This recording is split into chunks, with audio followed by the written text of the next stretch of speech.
In today's episode, we go to London and the theft of a £150,000 watch that will cost a successful music manager his life.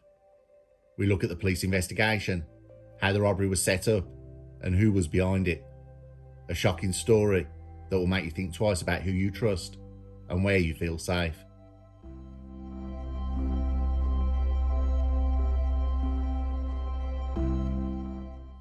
We go back to the 1st of May 2022, St Paul's, London. Emmanuel Odunlami works in the music industry, a successful manager who has on his books a number of performing artists and DJs. He has a real passion for music and built up his company from nothing. Enthusiastic and knowledgeable, and at all times polite and charming, a perfect gentleman. He lived with his partner and 2 children. Emmanuel was invited to a prestige event organised by Playhouse, where tickets just for a table for 6 cost £1,400. Emmanuel bought a table. He had been constantly working, so he blended that night with his 32nd birthday bash with work colleagues. He turned up at the event with his friend David Manuel and parked his silver Mercedes hatchback on Gresham Street and walked round the corners of the event at Has Restaurant. At the event, everyone was dressed impeccably and everyone was smartly turned out. Emmanuel that night dressed for the event in a Dior jacket. Many people were wearing extravagant expensive watches, mainly Rolexes. On Emmanuel's wrist, one of the most beautiful watches ever made, a Patek Philippe Nautilus with a diamond encrusted bezel, worth £150,000.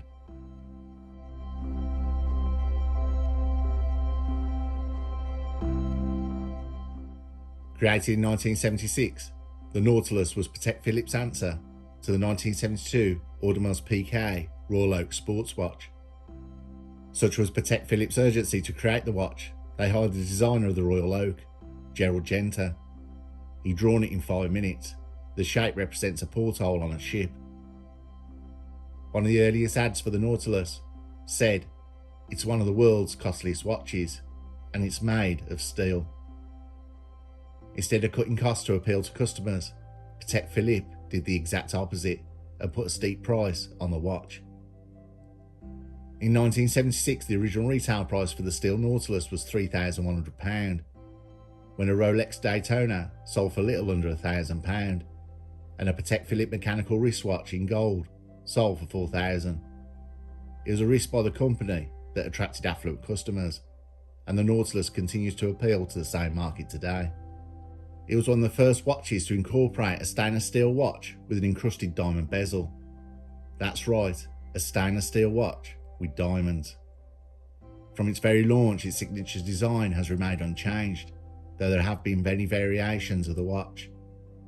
More subtle than a Rolex Submariner, Nautilus owners range from our favourite movie stars Alain Delon, Thomas Millian, and Sylvester Stallone spoke of his love for them and is constantly seen wearing them in different variations. Sly's favourite Nautilus is an ultra-rare emerald-faced diamond bezel edition. Other owners include Brad Pitt and LeBron James. These watches with a 180-year history behind them are highly collectible, and if you're lucky enough to own one, you are truly the owner of a beautiful watch that appreciates in value, like a work of art.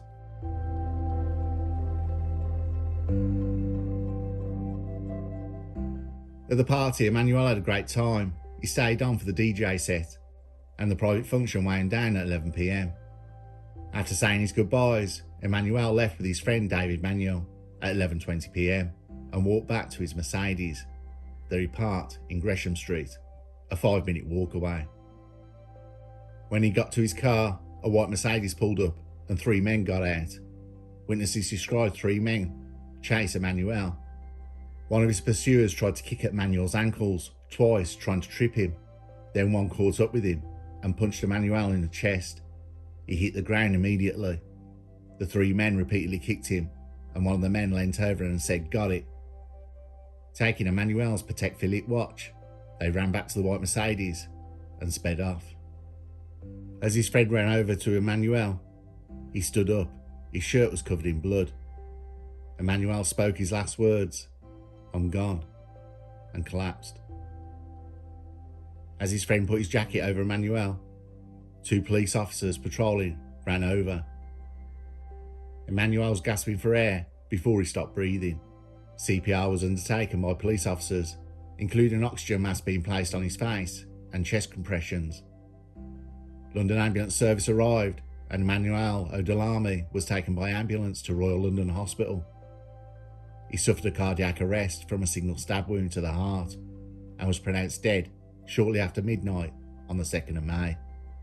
Another pointless knife death in lawless London.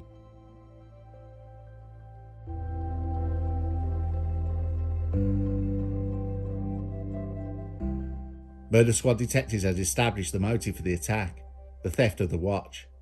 Lines of inquiry would be the white Mercedes, the destination of the watch, and the CCTV of the area.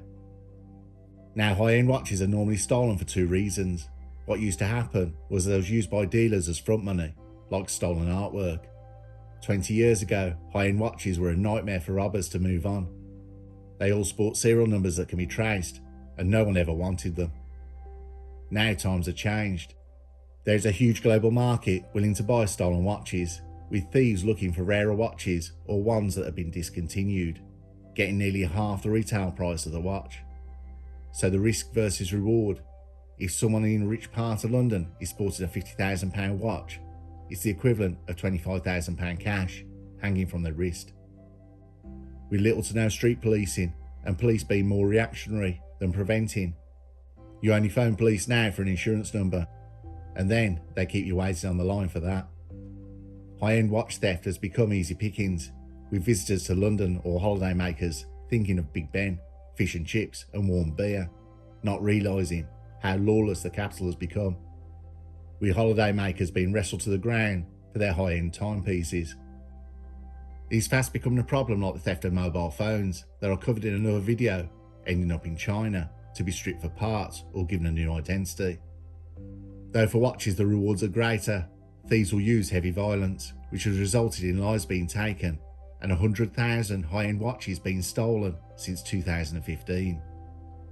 On a recent trip to India, the Shadow Foreign Secretary David Lammy had a telling off and was made to look like a right muppet over a Rolex robbery in Mayfair, the victim being one of India's business elite.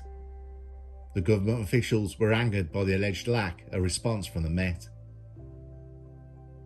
Emmanuel's watch may have been moved on within hours from the robbery, so police trawled through the many CCTV cameras at the event and on the street.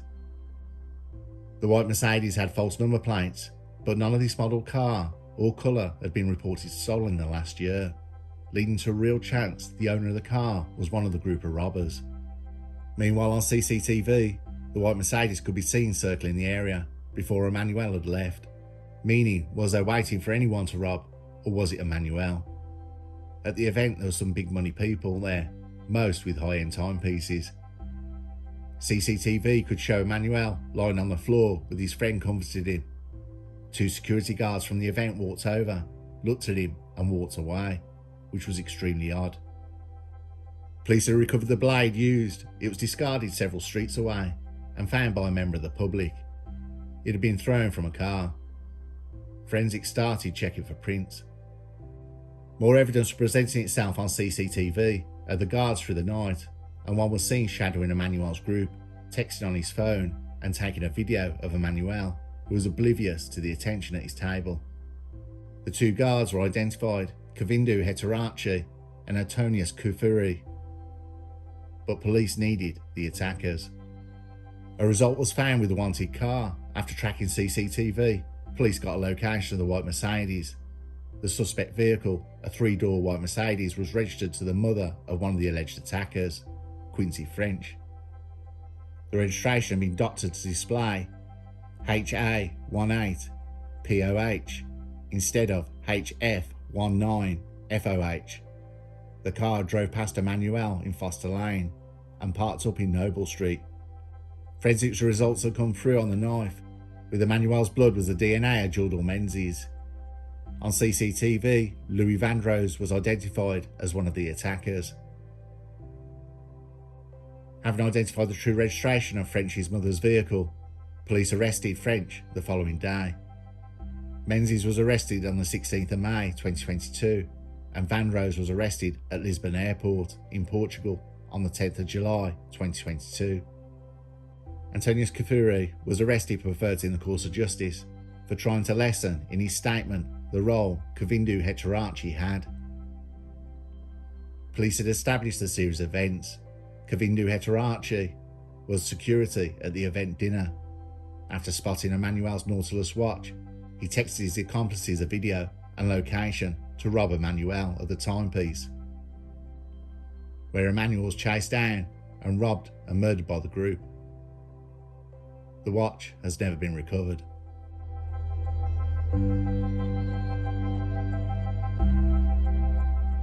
In court at the Old Bailey in London, Jordal Menzies, aged 27, was sentenced to life imprisonment with a minimum term of 31 years for murdering Emmanuel Odolami.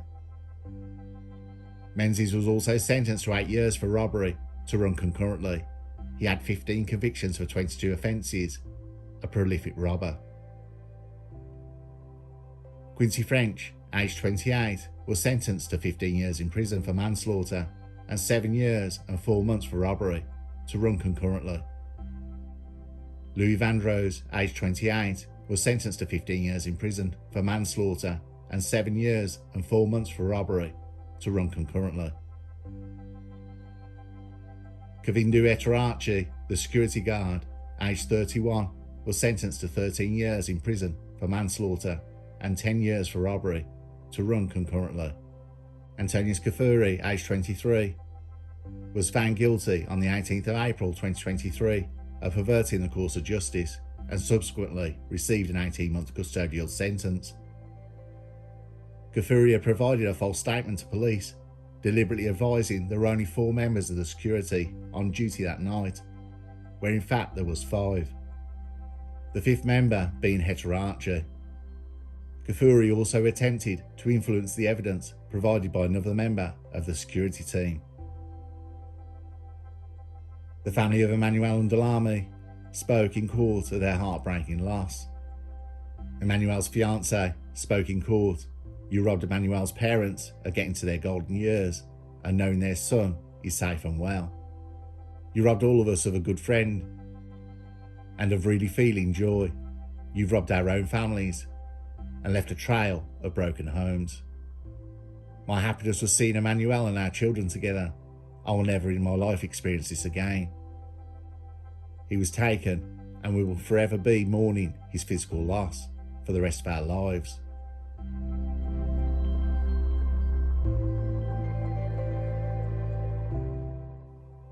This is probably one of the saddest cases I've come across. A man who never hurt anyone, who worked hard in this life to get where he is. And then to have his life taken by the scum of the earth, a gang of deadbeat muggers who will leave prison and carry on with their lives after devastating so many others, including 2 boys, having been robbed of a loving father. The sentences are weak, and I feel they should all have been done for joint enterprise. Knife crime has become an epidemic, and all the hand-wringing by politicians and directionless police force, there's no end in sight. A broken windows approach needs to be taken, like what turned New York around, only for it to be lost again by liberal loonies. For example, a guy was arrested for jumping the turnstiles on a subway, dodging a fare. He was arrested and he was carrying a Mac 10. You work with small crimes most of these people are carrying out, and you will find they're involved in larger crimes. We should be allowed to have nice things without fear of someone trying to rip you off.